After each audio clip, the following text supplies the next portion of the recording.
ভিডিওটা দেখার আগে অবশ্যই কানে হেডফোন গুঁজে নাও। আর ভিডিওটা পুরোটাই মজার ক্ষেত্রে বানানো, সুতরাং মজাটাকে মজা হিসেবে নেবে, কেউ এটাকে গাড়ি মাখবেন না কাকা।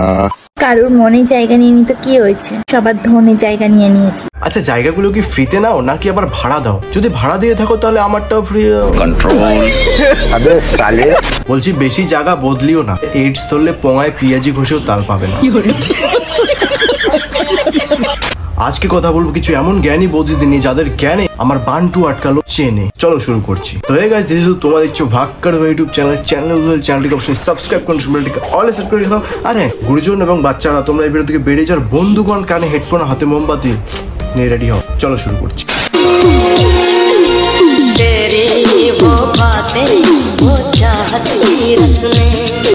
বাড়া, ভাল্লুকের হাতে মুক্তোর হার। মেয়েটার মুখটা দেখতে লাগছে কুলফির মতো, আর ছেলেটার মুখটা ভাল্লুকের গা। এদের ভিডিও দেখে আমার মনে হচ্ছে না যে আমার এই জীবন রেখে কোনো লাভ হবে। এই জীবন রেখে নেই কোনো লাভ, তাই আমি এখন চললাম, দিব ডিগিতে ঝাঁপ।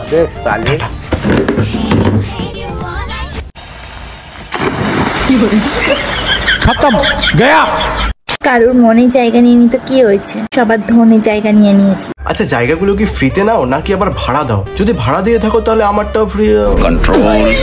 আবে সালে, বলছি বেশি জায়গা বদলিও না, এইডস ধরলে পোঙায় পিয়াজি ঘষেও তাল পাবে না।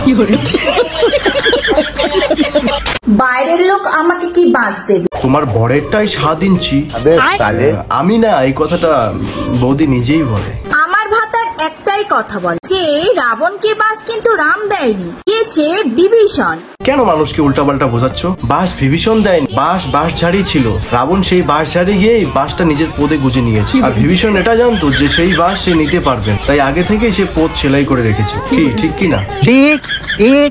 যেসব ছেলেরা আমাকে বলো যে তোমাকে আমি অনেক ভালোবাসি, অনেক ভালো রাখবো, তোমাকে আমার মনে রানী বানিয়ে রাখবো, তাদেরকে আমি একটা কথাই বলতে চাই, বলছি ভালোবাসা বাড়ার বার মনে খালি। বাস বাস বাস বাস, আর বলতে হবে না। নিজের মোবাইলের লক খুলে যদি সবাইকে দাও তাহলে সবাই তো গ্যালারি ঘাটবেই। আর এই কথাটা মোবাইলের জন্য ছিল না।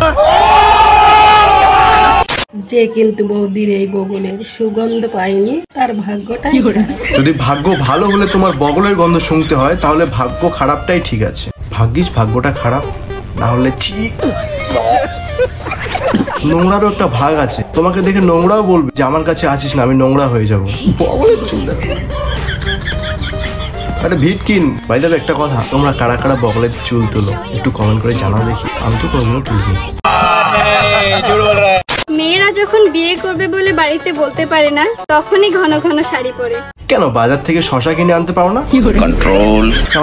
যে মানে যদি বাজারে কোনো ছেলে একটা দেখতে পাও, চাকরিওয়ালা ছেলে, তাহলে তার সাথে বিয়ে করে পালিয়ে যাবে। আবে সালে।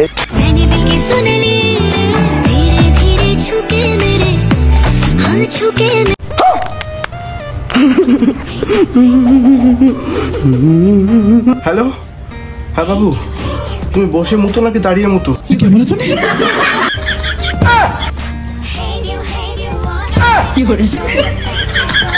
तो साला ये दुख का खत्म नहीं होता बे।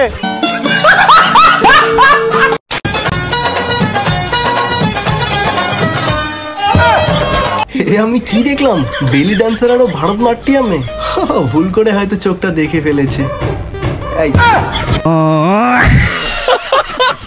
না মানে কুত্তার গায়ে যেরকম ছোপ আঁকলে যেমন চিতা মেনে নেওয়া যায় না, তেমনি সারা বছর পথ দুলিয়ে দুর্গাপুজোর আগে আগে চোখ আঁকলেই তাকে দেবী মেনে নেওয়া যায় না। তবে আমি মনে করি এগুলো পুরোটাই শোয়া, কারণ ভক্তি আর শ্রদ্ধা মনে থাকে, আর ভক্তি শ্রদ্ধা মনে থাকলে সেটাকে দেখানোর কোনো প্রয়োজন নেই। ঠিক কি না? ঠিক। সবাইকে শারদীয়ার অগ্রিম শুভেচ্ছা রইল। সবাই পুজোটা ভালোভাবে ঘুরো, আনন্দ করো, হই হুল্লোড় করো, এনজয় করো, কেননা বাঙালির ইমোশন বলে কথা, কিন্তু একটু লিমিটে থেকে করো। বেশি আনন্দ করতে গিয়ে আবার যেন নিরানন্দ না হয়। চলো দেখা হচ্ছে নতুন কোনো ভিডিওর সাথে, ততক্ষণ যেন ভালো থাকো, সুস্থ থাকো। চলো টাটা। তবে যাই বলো, আগেকার পূজার মজাটাই আলাদা ছিল। মহালয়ের দিন ভোর 4টে হলেই মানুষের বাড়িতে গিয়ে টিভিতে মহালয়া দেখা, বাবা মার সাথে মেলা বাড়িতে যাওয়া, বাবার কাছে বন্দুকের জন্য বাহানা করা, তাতে বকা খাওয়া, আর বাড়িতে এসে সেই বন্দুক দিয়ে ভাইয়ের সাথে গোলাগুলি খেলা, তারপর দশমীতে একটু মন খারাপ করে আবার পরের বছরের জন্য অপেক্ষা। এতটুকুই, বাট বিশ্বাস করো এতটুকুই অনেক। আগমন বার্তা আনন্দ।